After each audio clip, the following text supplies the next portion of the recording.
C'est Mounia, à comment zot fika? Jodla, dom la zot ke ATV Guyane, vini matouri pour zot.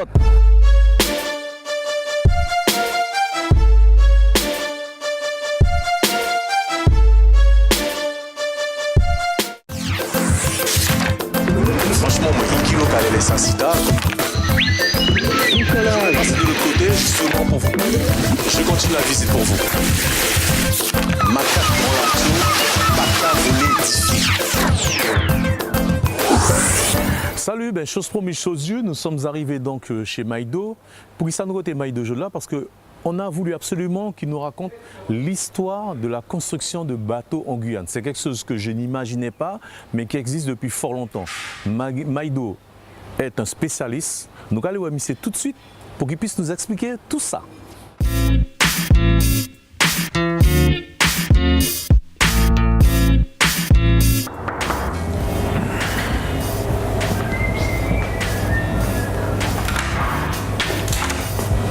Monsieur Maïdo, comment vas-tu? Comment tu vas?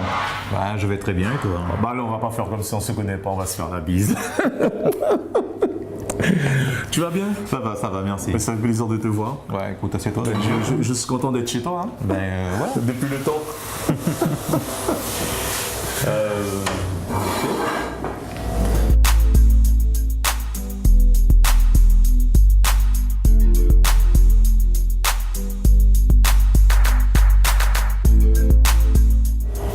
Alors, dis-moi Maïdo, je sais que tu es réunionnais, mais comment es-tu arrivé en Guyane, mon ami?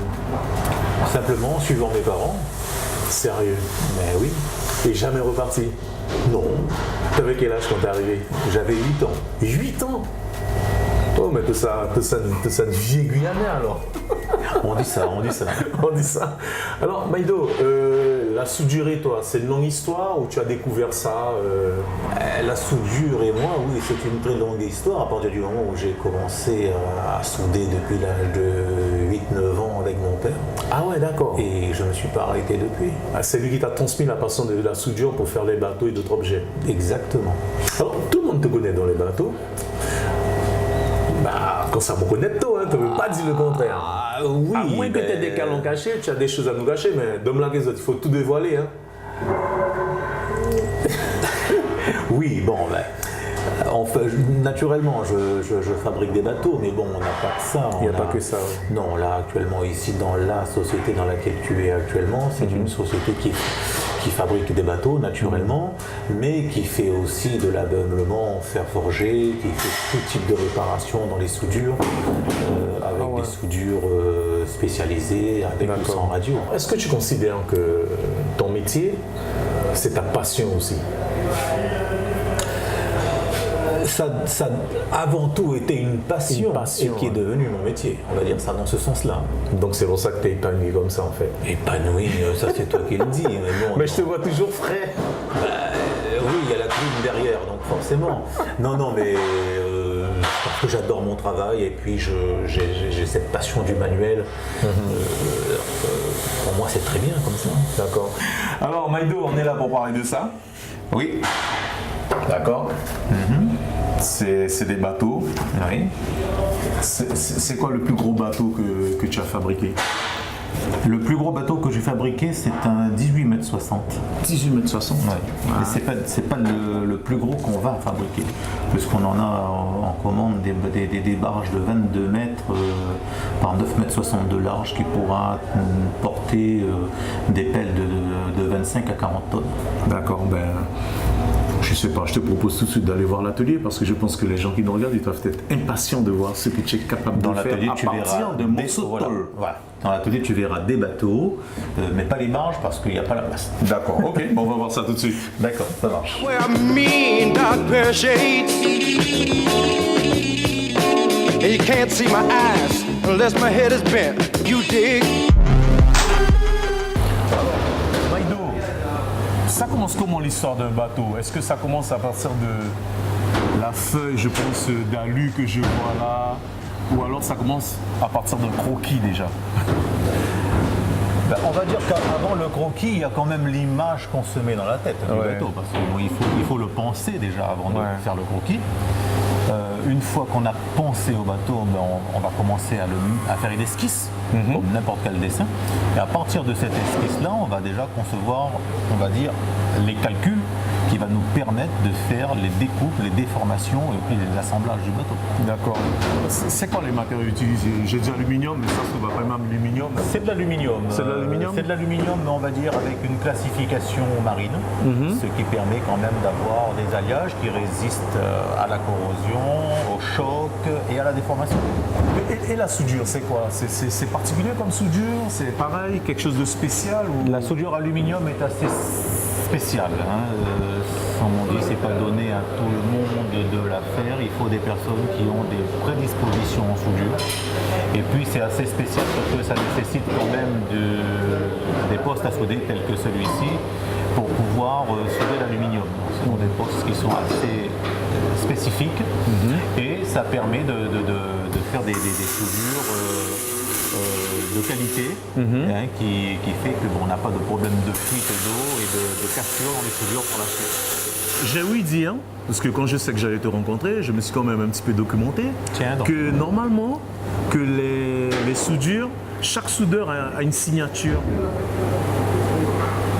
C'est un peu vrai, mais il faut déjà être un expert pour pouvoir avoir la signature du soudure. Parce que un soudeur, c'est vrai, il a une façon de souder, on va dire que dans les sillons de la soudure, il a un coup de main qu'on peut reconnaître. Mais à la base, il faut déjà être un soudeur pour reconnaître la signature, sinon on ne voit qu'une soudure. Sinon on ne voit qu'une soudure. C'est-à-dire quelqu'un comme moi, je ne peux rien voir là, je ne comprends rien du tout là. On va dire que si je te demande, je fais souder les deux ouvriers que j'ai et moi à côté, tu vas avoir 3 soudures différentes. Si je te refais les mêmes soudures par la suite et je les mets en place, tu vas pouvoir dire ce soudeur-là, c'est le même qui a soudé cette soudure-là, mais tu ne pourras pas définir qui parmi les 3 l'a fait. J'ai entendu parler aussi de soudeur d'état, c'est quoi ça? Oula, tu vas chercher loin. Ben oui. En fait, le soudeur d'état, on va dire que c'est un dérivé. Il n'y a pas réellement de soudeur d'état, parce que c'est n'importe quoi, mais il y a des soudeurs qui travaillent pour, on va dire, des organismes de l'État. De l'État, oui. Et c'est de là que vient le nom soudeur d'État. Ça fait bien plaisir à certaines personnes de dire qu'on est soudeur d'État. Soudeur d'État. Bon. Donc ça veut dire que toi, par exemple, tu es capable de travailler sur la fusée Ariane, quoi. Tu es capable de souder pour eux. Sur la fusée, enfin, sur la fusée, peut-être pas, mais en tout cas au CSG, quoi. Au CSG, oui, j'ai quand même travaillé 17 ans sur le CSG. Ah ouais, d'accord. Donc, il faut quand même avoir un niveau, des qualifications, parce que on va dire que ça ne plaisante pas, le CSG, comme on dit. Ça ne plaisante haute technologie, haute technicité. Il faut des soudeurs qualifiés. Les soudeurs qui travaillent sur la base spatiale, ce sont des soudeurs qui ont du mérite. D'accord. J'aimerais bien qu'on bouge parce que j'aimerais bien que qu'on fasse un petit comparatif entre ces deux bateaux. Il y a des choses qui m'intéressent là. D'accord. Très bien.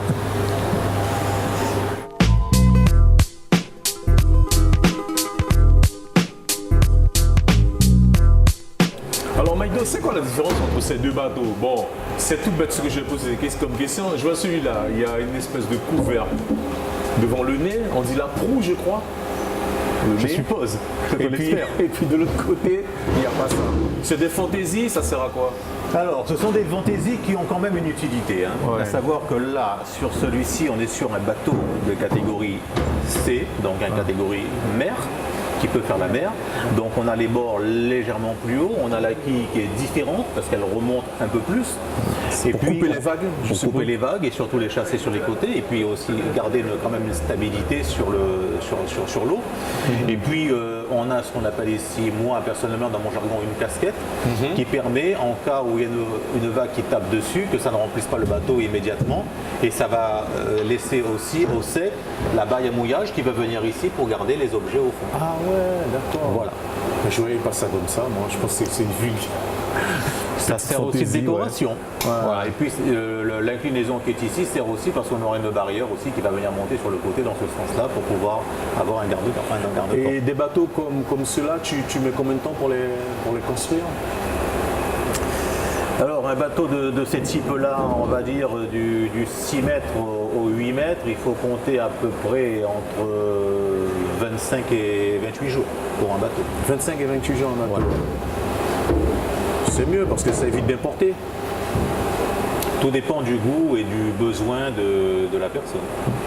D'accord. Et quand tu construis un bateau, c'est toi qui te proposes ou c'est le client qui vient te voir pour dire Maïdo, je veux ça? Et à partir de là, tu déclines, tu dessines. On va dire qu'il y a un peu des deux. Un peu des deux, ouais.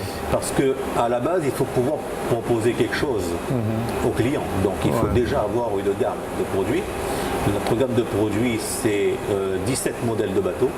Donc qui part, 17 modèles quand même. Qui part de la petite fileuse jusqu'à la barge de travail. Et sur ces modèles-là, on propose au client. Maintenant, si le client a un besoin spécifique, comme celui-ci qui est destiné à faire un bateau pour un infirmier pour aller travailler sur le fleuve, donc là, il faut qu'on soit capable sur un bateau comme celui-ci d'accueillir des civières et puis faire aussi rentrer un quad à l'intérieur qui lui permette de se déplacer chez ses clients. Donc c'est pas les mêmes types quoi. Ça va être Ce ne plus sont large, pas les mêmes types. Celui-ci est légèrement plus large et il est exclusivement réservé pour le fleuve. Alors que celui-ci, le fond est plus large, les bords sont plus hauts. Pour la mer. Et il fait mer et fleuve, il est mixte. Il est mixte. Voilà. D'accord. Donc par contre, un bateau de fleuve ne peut pas aller sur la mer, si je comprends bien. Tout dépend de la catégorie de conception que je lui donne. D'accord. Bon. Ben, messieurs, dames, vous êtes ça, après vous avez les autres bateaux côté pour aller. Hein. Moi, c'est pas compliqué. J'irai chez Maïdo parce que c'est lui qui sait faire les bateaux. Il a tout pour faire ici. En fait, c'est impressionnant. C'est de la qualité. Bagage qui fait ton PIA. Donc, souvent je vous dis, il y a les compétences, il faut les valoriser, il faut travailler avec les gens du pays parce que à l'heure où on constate la crise économique extrêmement difficile, je pense qu'il est bien bon de donner à tous ces artisans que je rencontre la force et la force leur donne commun. Eh bien, en achetant. Tu veux racheter quelque chose, Maïdo? Un petit message à faire passer et tout, des gens qui te souhaitent remercier, j'en sais rien. Ben, je souhaite déjà, comme on dit, comme j'entends souvent les gens qui me disent que je suis un enfant du pays, adopté par le pays, parce que ça fait quand même 35 ans que je suis en Guyane, ben, je remercie tous mes amis et tous les Guyanais qui m'ont si chaleureusement accueilli dans leur pays, qui a fait de moi un vrai Guyanais. D'accord. En tout cas, Maïdo, je te remercie.